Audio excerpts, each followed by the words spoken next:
감사합니다. 오늘 제목은 믿음으로 환경을 정복하는 삶입니다. 닉 부이치치라고 하는 분을 아실 것입니다. 82년생이에요.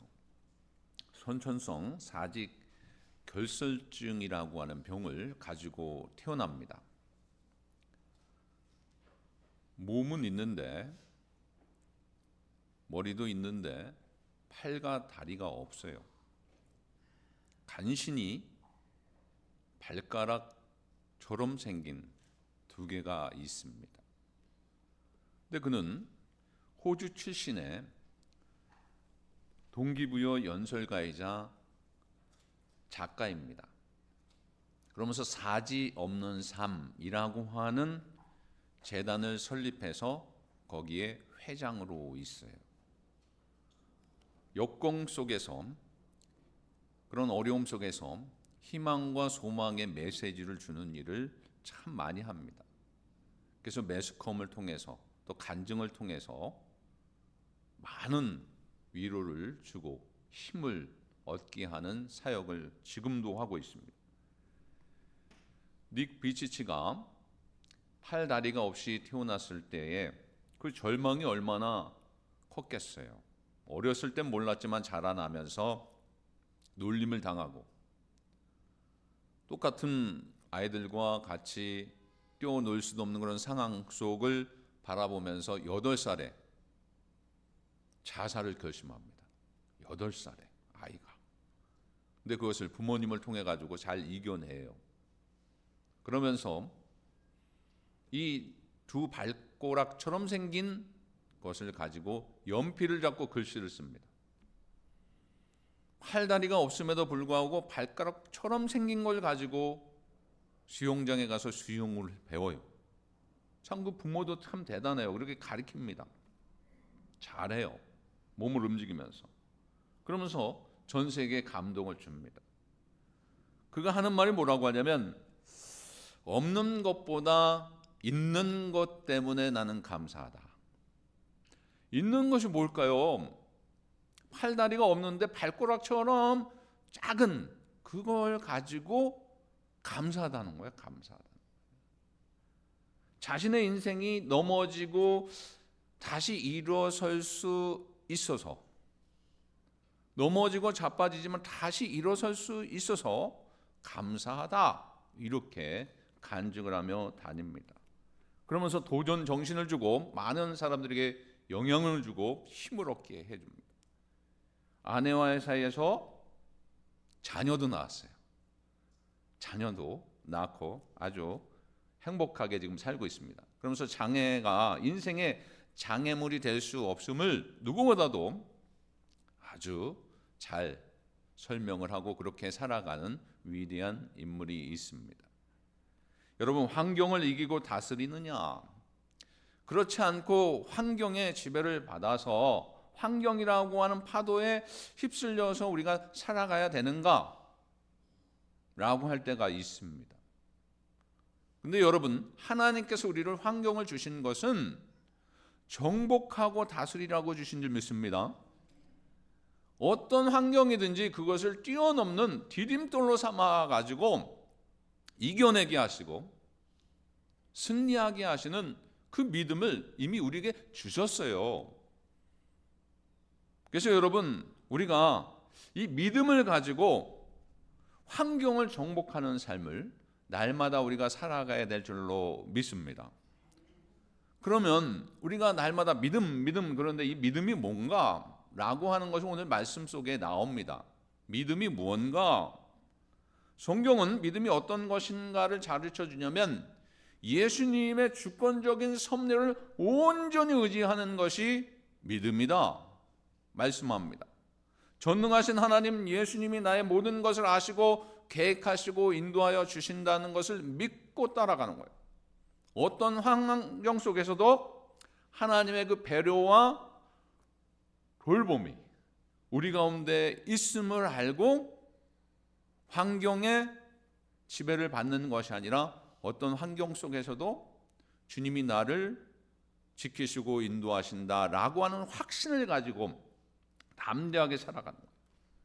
그래서 예수님은 뜻하신 바를 뜻하신 때에, 그 때에 반드시 이루실 수 있는 하나님이시다라고 하는 것을 믿는 거예요. 그 인도하심의 모든 것을 맡겨드리는 거예요. 내 삶을 맡기는 거예요. 내가 주도하는 것이 아니라 나를 주관하시고 나와 함께 하시고 나를 이끌어 가시는 하나님 맡겨드리는 것이 바로 이 믿음이다 정의할 수가 있습니다. 마가복음 4장 37절을 보겠습니다. 큰 강풍이 일어나며 물결이 배에 부딪혀 들어와 배에 가득하게 되었더라. 오늘 찬양 대 찬양도 이런 그런 가사의 그러한 찬양의 내용이었죠. 큰 강풍이 지금 불어요. 갈릴리 호수라고 하는 것이 있는데 북쪽에 높은 헤르몬 산이 있습니다. 어마어마하게 높은 헤르몬 산이 있어요. 근데 주위에 산들이 들러 있어요. 어쩌면 그 지형을 보게 되면 그렇게 크지는 않은 그런 호수예요. 그런데 이 산들이 있어서 그런지 기후의 변화가 갑자기 상당히 변합니다.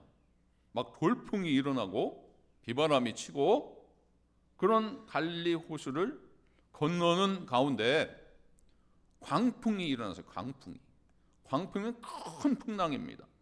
근데 지금 제자들이 꼭 잊어서는 안 될 일이 있는데 그 갈릴리 호수에 건너는 것을 스스로 결정한 것이 아니에요. 제자들이 누가 가자고 그랬습니까? 여러분 35절을 보겠습니다. 그날 저물 때에 제자들에게 이르시되 우리가 저편으로 건너가자 하시니 예수님께서 비유를 들어서 설명하신 다음에 이제 해가 저무는 그 시점에 이제 갈릴리 호수를 지나서 가자. 예수님께서 말씀하신 거예요. 제자들에게. 우리가 저편으로 건너가자. 배를 타고 건너가자. 이렇게 말씀하십니다. 예수님이 먼저 가자고 제자들에게 말씀하시는 거예요. 예수님께서 가자고 하신 데는 뜻과 계획이 있어요. 건너가자고 하신 말씀은 예수님이 지금 함께 하시고자 하는 그 뜻이 그 속에 있었다라고.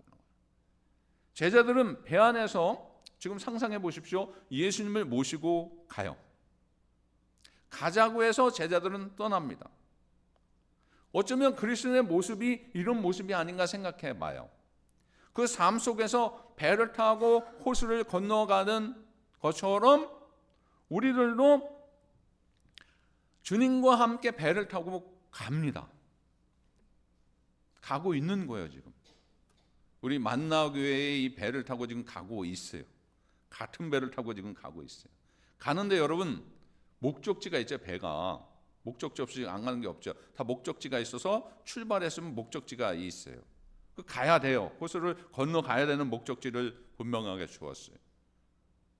그런데요, 많은 사람들이 항구나 부두에 도착을 하는 그런 목적지가 있어야 되는데 그 목적지 없이 살아가는 사람들이 참 많아요. 내가 왜 가지? 내가 왜 살지? 이렇게 사는 것이 많은가? 라고 하며 살아가는 사람들 참 많습니다. 근데 우리 그리스도인들은 지금 한 배를 타고 가는 우리들인데 그 속에 하나님께서 우리에게 가게 하시는 것이고 분명한 목적이 있다라고 하는 것을 알고 지금 가고 있어요. 그것이 어디입니까? 결국은 천국이에요. 천국을 향해서 가는 거예요. 근데 목적 없이 가는 사람은 왜 가는지도 모르고 그냥 죽음을 맞이해요. 참 불행하지요.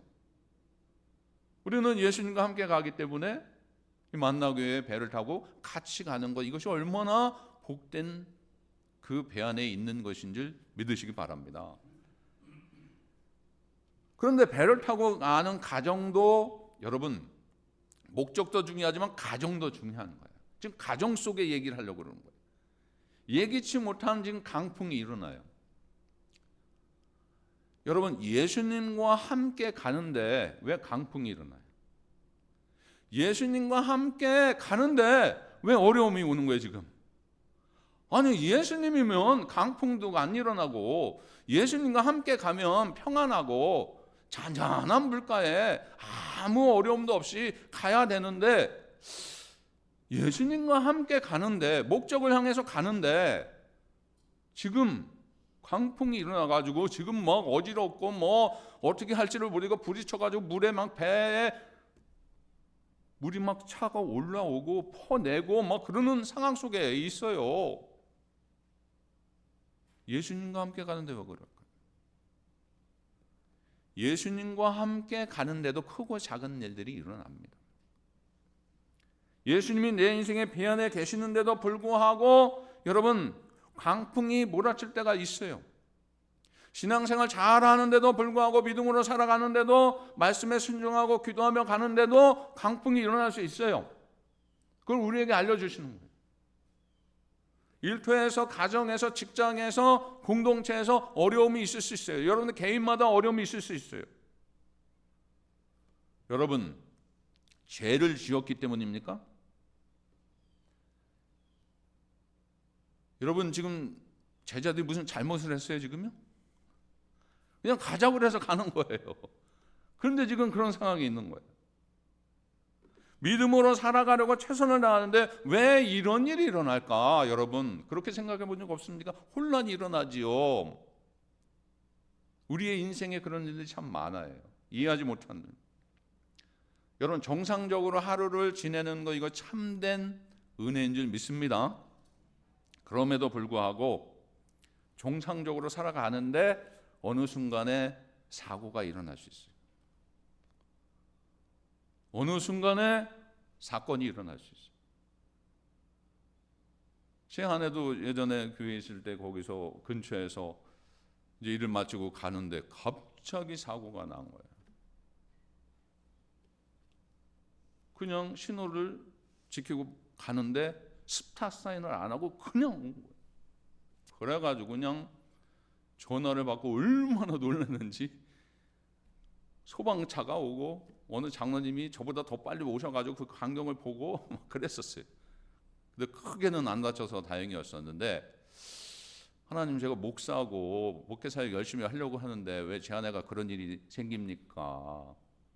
라고 원망도 할 뻔했어요. 그럴 수 있지요. 정상적으로 하루를 시작하는 것이 좋은데 그렇지 못할 때가 있어요. 때로는 생각지 않은 일을 통해서 가슴이 아플 때가 있어요. 비정상적인 이런 일이 일어나요. 어쩌면 우리 정진주 권사님 지금 메릴랜드에 이제 어저께 전에도 오셨다가 가셨지만 어제 이제 가시면서 저에게 기도를 부탁하시면서, 제 아들이 지금 위독합니다. 큰아들이에요, 큰아들. 기도를 부탁해서 제가 또 단톡 카톡방에 올려드렸죠. 그런 가운데 저녁에 하나님의 부르심을 받았어요. 제가 기도하는데 얼마나 마음이 아픈지 본인이 그러세요.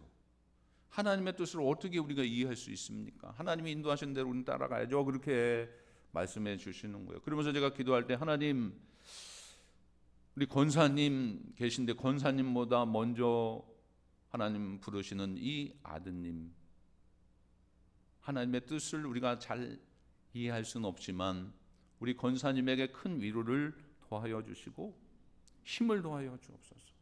이렇게 기도를 해드렸어요.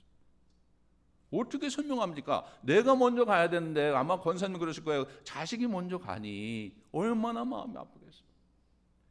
근데 그 비정상적인 일들이 우리 가운데 있게 된다라고. 뭐 부모님을 일찍 여의신 분들도 있지만 저도 그래요. 그런 걸 보면서 왜 부모님이 일찍 돌아가셔야만 되는가? 근데 알고 보니까, 나중에 보니까 그 일을 통해서 어르신들을 더 잘 섬기라고 하나님의 그 뜻이 아닌가 지금 깨닫게 되는 거예요. 하나님의 목적이 다 있어요. 목적이. 풍랑이 없다가 갑자기 풍랑이 있어요. 이거 어떻게 설명해요? 비정상적인 일을 통해서 하나님은 그 정상적인 일이 있을 때에 은혜를 깨닫게 하시는 방법이 있으시고, 그 비정상적인 일을 통해 가지고 주님을 더 의지하게 하시는 거예요. 주님과 같이 가는데 풍랑이 있어요. 이게 참 있을 수 없는 일이 같은데 있는 거예요. 이런 기도문이 있어요. 여러 가지가 있지만 중요한 거 3가지만 보면, 큰 일을 이루기 위해서 힘을 주십사 기도했더니 겸손함을 배우라고 연약함을 주시는 거예요. 많은 일을 하려고 건강을 구했더니 가치 있는 일을 하라고 병을 주셨대요. 행복해지려고 싶어서 부유함을 구했더니 지혜로워지라고 가난을 주시는 거예요. 이게 어떻게 설명해요? 근데 하나님의 방법이에요. 하나님이 그 모든 일을 모르셨을까요, 여러분? 아세요. 정진주 권사님의 그 모습을 모르실까요? 아세요. 여러분들이 당하는 고통 모르실까요? 알고 계세요. 그럼 왜 이런 일이 있게끔 허락하실까? 하나님은 비정상적인 일을 통해서 우리가 정상적인 일을 당연히 그 속에 여기는 것이 아니라 그 속에 감사함을 찾게 하여 주신다라고 하는 감사함을. 평소에 감사를 실천하면 평범한 속에서 하나님의 은혜를 감사하며 감격하는 큰 은혜를 그 속에 주신 줄 믿습니다. 우리가 그걸 발견해야 돼요. 그냥 큰일이 나고 비정상적인 일이 일어났을 때만 주여 도와주옵소서, 주님 없이 못 삽니다, 그것이 아니라 정상적인 일일 때에 그때도 하나님 감사합니다, 이것도 감사합니다, 저것도 감사합니다, 주님의 뜻이 이루어지고 주님께서 함께하여 주시면 믿습니다. 날마다 감사하는 거예요. 그거를 원하시는 거예요. 두 번째는 믿음으로 그러기에 우리는 환경을 정복하는 삶을 살아야 됩니다. 하나님은 하나님의 자녀된 우리에게 일어나는 모든 일들을 모르신다고요? 아신다고요? 아신다요. 아시는 거예요. 아셔요. 다 아신다. 모르시는 것이 없어요. 지선아 사랑해 라고 하는 책이 있어요. 일회에서 나온 책인데, 이지선 씨 2000년도에 이화여대 4학년으로 재학하는, 공부도 열심히 하고 얼굴도 예쁜 그러한 아가씨였어요. 도서관에서 공부를 마치고 오빠의 차를 타고 가는데 뒤에서 차가 와서 받아버렸어요. 불이 납니다. 간신히 오빠가 이 지선 씨를 구출해서 빼냈지만 그 속에 얼마나 많은 화마를 입었는지 병원에서 7개월 동안 입원하면서 20번의 수술을 하고 손가락이 다 잘라나갔어요. 얼굴도 달라졌고 손가락도 잘라지는 그런 큰 광풍을 얻게 됩니다. 근데 그 지선 씨가 많은 감동을 주고 그 책을 통해서, 간증을 통해서 얘기를 하는데 뭐라고 하냐면 하나요. 사고를 당하기 전에는 감사를 몰랐습니다. 그런데 사고 후에 감사를 배우고 실천합니다. 감사할수록 뒤를 돌아보지 않고 앞으로 더 나아가게 됩니다 라고 하는 거예요. 얼굴이 여러분 보면 그 아가씨 때 학교 다닐 때의 얼굴과 그 화마로 입었던 얼굴은 완전히 틀린 딴 사람이에요. 근데 그는요 믿음으로 이겨냅니다. 지금은 이화여대 대학교 사회과학대학 사회복지학과 교수로 지금 있어요. 감사하죠. 여러분, 감사로 환경을 이겨낸 이 믿음, 모든 것을 아시는 하나님께서 비정상적인 일을 통해서 정상적일 때 깨닫지 못했던 것을 우리에게 알게 하실 때가 있다라고. 하나님 왜 이런 어려움을 주십니까? 어떤 이렇게 나를 멀리 하시면서 괴롭게 하십니까? 라고 할 수 있지만 그것을 통해서 감사를 끄집어내게 하고 주님을 더 찾게 하시는, 모든 일을 통해서 하나님의 영광이 드러나도록 우리를 사용하시고 훈련시켜 주신다라고 하는 거예요. 그래서 수많은 사고와 위험에서 지켜주셨던 주님의 손길을 감사로 되새기며 또 그런 일이 없을지라도 감사하며 살아가는 우리가 되어야 될 줄로 믿습니다. 창세기 50장 20절에 이런 말씀이 있습니다. 당신들은 나를 해하려 하였으나 하나님은 그것을 선으로 바꾸어서 오늘과 같이 많은 백성의 생명을 구원하게 하시려 하셨나니. 이 구약의 어려움, 힘든 상황을 겪었던 인물들이 참 많이 있지요. 전에 말씀드린 호세아, 거에 못지않게 이 요셉. 제가 호세아를 제 딸에게 읽어봐라. 얼마나 지금 어려움이 있었는데도 불구하고 그걸 잘 이겨냈다 그랬더니 요셉도 그랬는데 그래요. 그래서 요셉이에요, 요셉. 요셉이 팔려 나가서 애굽에 먼저 가 있어요. 되돌아보니까 하나님께서 역사하시는 거예요. 광풍 같은 것을 몰아치게 하여 주셔서 그를 팔려나가게 하셔서 죽을 고비도 있었지만 먼저 애굽에 보내주셔서 그 백성을, 그 가족을 구원하기 위한 목적이었음을 깨닫는 거예요. 그는요 원망하지 않아요. 이것이 하나님의 뜻이 있겠지. 이런 어려움 속에서 하나님 그래도 꿋꿋하게 붙잡고 나가면서 뜻이 있을 거야 라고 하며 가는 거예요. 결국 하나님의 뜻을 알게 되죠. 요셉이 고백한 대로 하나님은 하나님의 자녀인 성도들에게 선으로 바꾸사. 그렇다는 것은 뭐냐면 악이 있었다는 거예요. 악이 있을지라도 선으로 바꾸시는 하나님이신 줄 믿으시기 바랍니다. 하나님 그런 분이세요. 그래서 우리는 그 믿음을 가지고 지금 상황 속에 악 같은 것이, 어쩌면 어려운 것 같은 것이 있을지라도 분명한 것은 선으로 바꾸신다라고 하는 확신 가운데 살아가면 되는 거예요. 욥기 23장 10절을 보겠습니다. 그러나 내가 가는 길을 그가 아시나니 그가 나를 단련하신 후에는 내가 순금같이 되어 나오리라. 얼마나 위대한 고백입니까? 단련하신 후에 내가 순금같이 되어오리라. 하나님은 우리의 삶과 가야 할 길 모든 환경을 다 아십니다. 아시는 것만으로 끝나는 것이 아니라 다스리시고 주장하시고 지금도 인도해 주신 줄 믿습니다. 그러게 여러분 어떤 경우에도 어떤 환경에도 결코 불평하지 말고 우리가 감사하며 나가면 되는 거예요. 시편 50편 15절을 보겠습니다. 환난 날에 나를 부르라. 내가 너를 건지리니 내가 나를 영화롭게 하리로다. 환난 날이라고 했어요. 문제가 크던 작던 간에 힘들고 귀찮고 손해보는 일들이 있을지라도 그 환난 날에 환난이야 환난이야 이렇게만 외치는 것이 아니라 환난 날에 나를 부르라. 그래서 나를 부르라. 내가 너를 건지리니 내가 너와 영화롭게 하리로다. 아멘. 건져주신다 그랬어요. 건져주시 부를 때. 그럼 환난을 주신 것이 뭡니까? 여러분 건져주시기 위함이에요. 건져주시기 위함. 그냥 내버려두지 아니하세요. 하나님 건져주신다라고 하죠. 여러분 마가복음 4장 39절을 보겠습니다. 예수께서 깨어 바람을 꾸짖으시며 바다더러 이르되 잠잠하라 고요하라 하시니 바람이 그치고 아주 잔잔하여 지더라.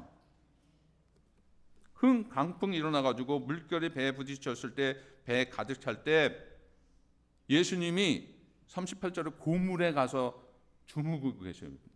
고물 뒤편에 베개를 베고. 그러니 이 제자들이 너무나 놀라가지고 왜 우리를 선생님이 죽게 내두십니까? 그랬더니 뭐라고 하냐면 예수께서 잠잠하라 고요하라 이렇게 말씀하십니다. 그랬더니 실제로 바람이 그치고 아주 잔잔하여 지더라 이렇게 말씀해 주셨어요. 예수님은 말씀으로 강풍을 잔잔하게 하십니다. 놀라운 일이 아니에요. 여러분 이 세상을 창조하신 분이요 강풍이 있게도 하시고 잔잔케 하시기도 하시는 분이신 줄 믿으시기 바랍니다. 그럼 여러분의 삶을 우리의 삶을 눈동자같이 지키시고 보호하시면서 모르시는 것이 아무것도 없는 분이 아니에요. 다 알고 계세요. 때로는 힘든 것도 주시고 때로는 어려움도 주시는 것은 나를 바라봐라. 여러분 목자가 양들을 잘 이끌어 가지요. 그 좋은 목자예요. 좋은 목자는 양들을 목숨 걸고 책임지고 이끌어가요.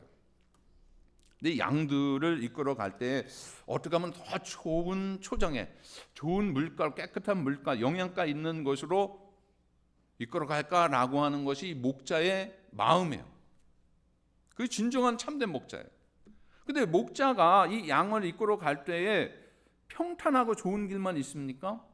돌뿌리도 있고 바위도 있고 가시덤불도 있어요. 그러나 나를 따라와라 라고 하며 먼저 갑니다.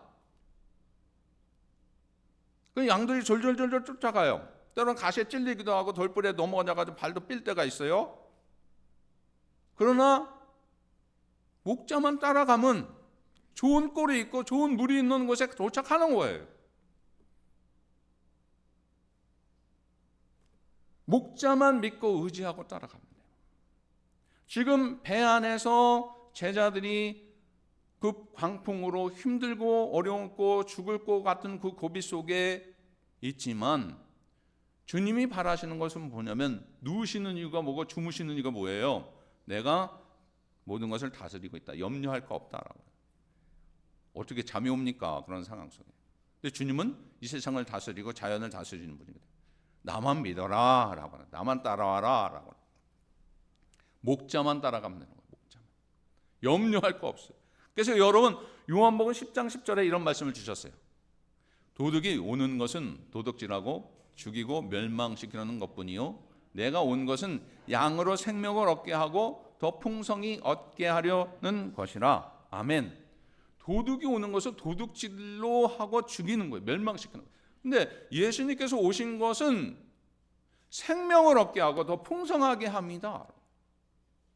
그렇기 때문에 여러분 삶의 위기 속에 만날 때마다 하나님의 이 말씀을 묵상하면서 고난의 날에 하나님께서 나에게 주신 이 말씀을 통해서 위로와 힘을 얻고 살아가는 여러분들 되시기 바랍니다.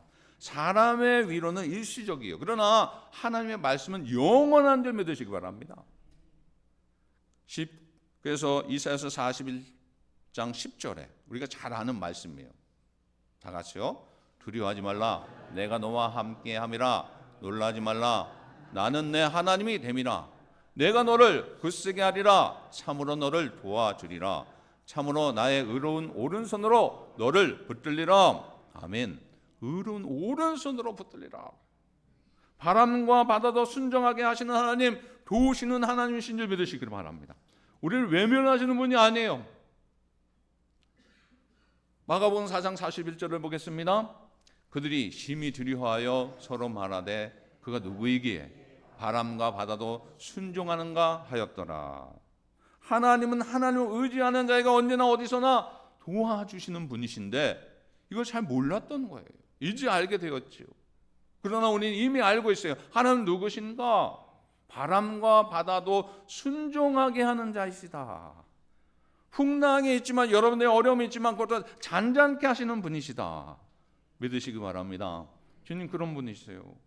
그러게 여러분 다윗이 이런 고백을 했던 것처럼 시편 57편 7절에 있는 이 고백처럼 우리가 이런 고백을 해야 돼요. 시작이요. 하나님이여 내 마음이 확정되었고 내 마음이 확정되었사오니 내가 노래하고 내가 찬송하리로다. 아멘. 지금 어떤 상황이냐면 다윗은요 아들에 의해서 쫓겨갑니다. 다른 사람의 아들에 의해서 자기들의 동료였던 사람들에 의해서 쫓겨갑니다.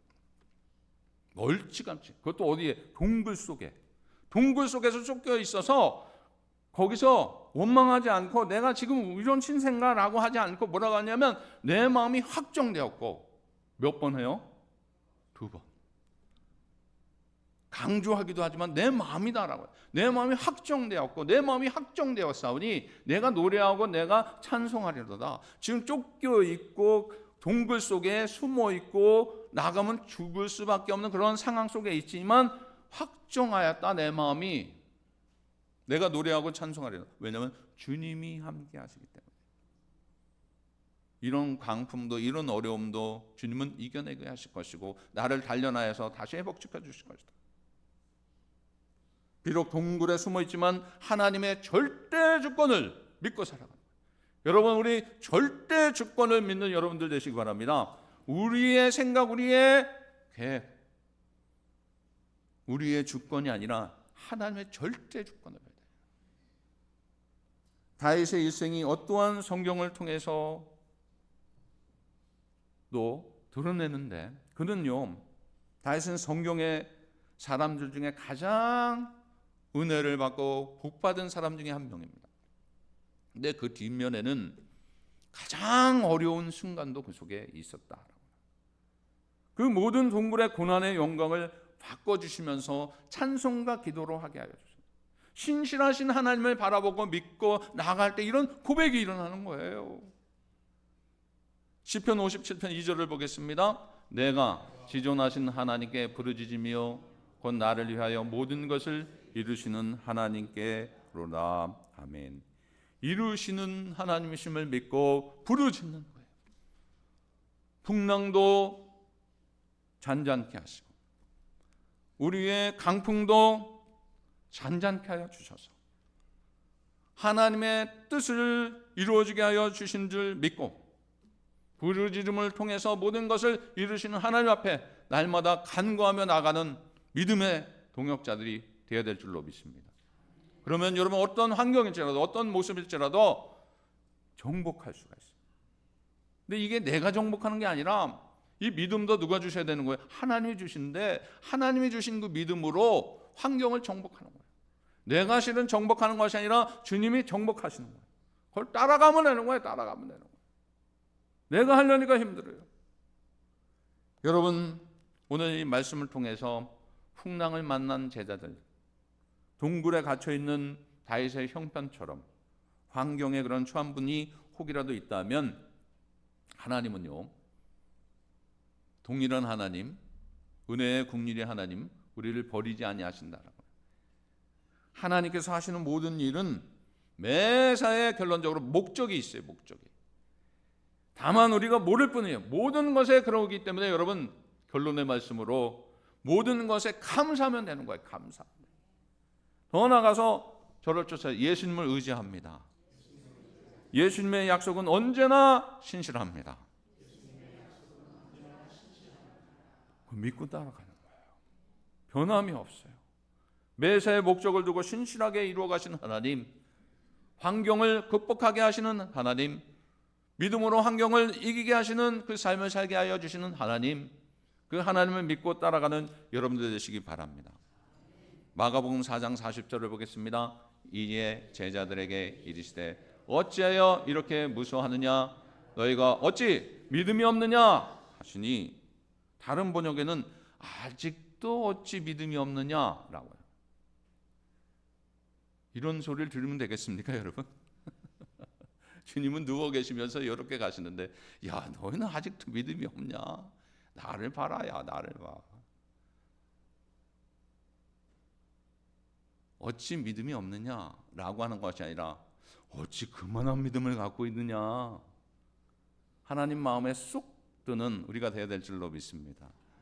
하나님, 저는 어떤 상황 속에서도 하나님 의지하고 믿고 따라가기 때문에 두렵지 않습니다. 어떤 환경이 있을지라도 두렵지 않습니다. 주님이 계시기에, 믿음으로 환경을 정복하고 살아가야 주시는 주님이 계시기에 이길 수 있습니다. 잘했다. 한 주간도 주님께서 주신 믿음으로 환경을 정복하며 살아가는 이 만내 모든 권속들 되시길 바랍니다. 기도하겠습니다. 아버지 하나님, 하나님은 우리에게 금보다 은보다 귀한 믿음을 선물로 주신 줄 믿습니다. 우리는 그 믿음으로 환경을 정복하고 다스릴 수 있는 능력을 우리에게 주신 줄 믿습니다. 한 주간도 앞으로도 주님께서 주신 그 믿음으로 환경을 정복하며 살아가는 권속들 되게 하여 주옵소서. 예수님의 이름으로 기도하옵나이다. 아멘.